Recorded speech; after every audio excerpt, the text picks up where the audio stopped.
Hello students, today I am going to explain you about pectoral girdle. What is pectoral girdle? To understand about pectoral girdle, it is very necessary to understand its meaning. Actually, the term pectoral, which means anything which is related to chest or breast, and girdle, which means anything which encircle our body.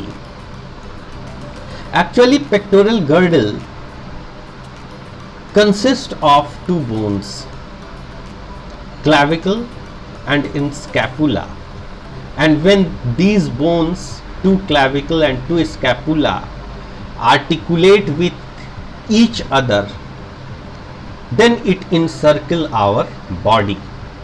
Now I am going to explain in detail. Okay. Pectoral girdle is also known as shoulder girdle. As you all know that pectoral girdle consists of clavicle anteriorly and scapula posteriorly. Now I am going to first discuss about clavicle. Clavicle is horizontally located and do not has medullary cavity like other long bones. It is elongated and S-shaped bone. It is S-shaped bone. Clavicle connect sternum to the scapula.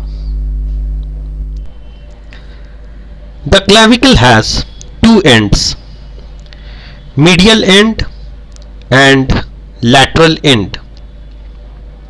Medial end articulate to the manubrium sterni of sternum and form sternoclavicular joint, and lateral end articulate with the acromion process of scapula and form acromioclavicular joint.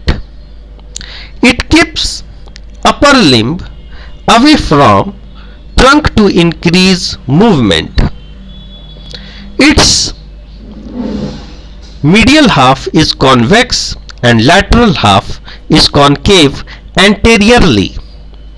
Its superior surface is smooth, but inferior surface is rough. Now I am going to isolate clavicle. Its superior surface is smooth.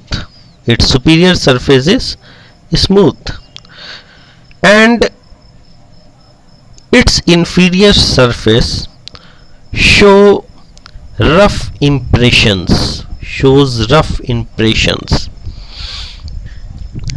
Inferior surface is roughened at either end. For ligament, the lateral has a posterior conoid tubercle for conoid ligament, which is part of coracoclavicular ligament. Now I am going to explain about another bone of pectoral girdle, that is scapula or shoulder blade.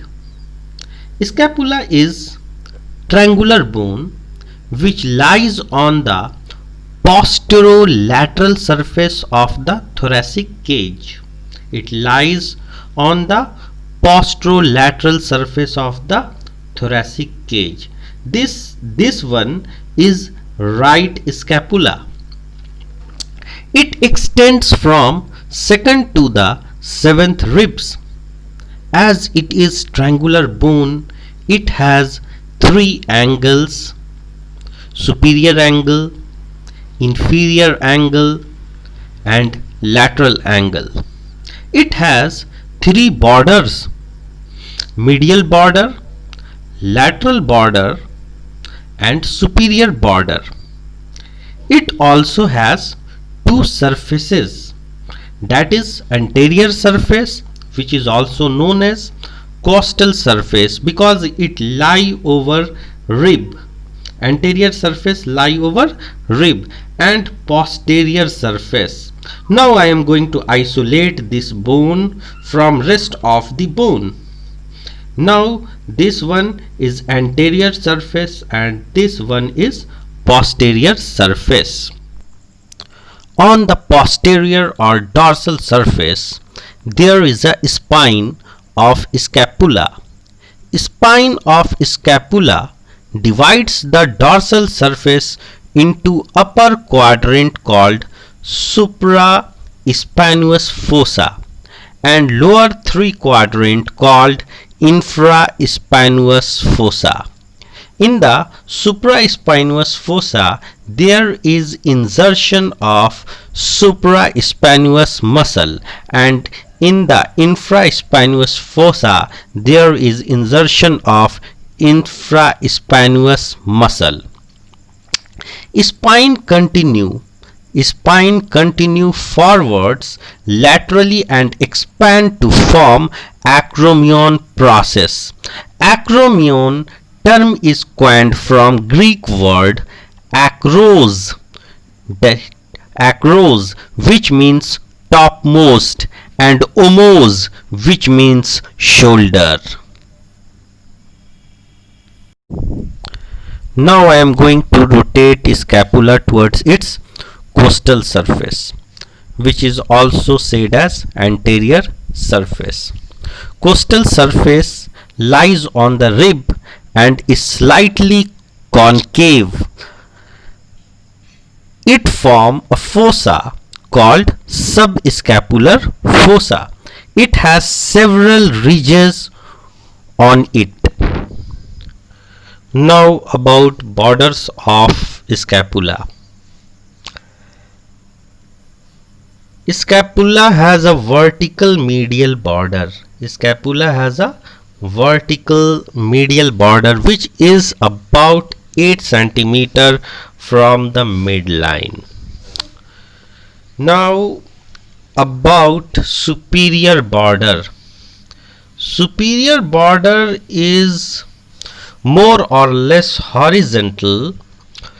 On the superior border there is a notch called subscapular notch, and just after this subscapular notch there is a process called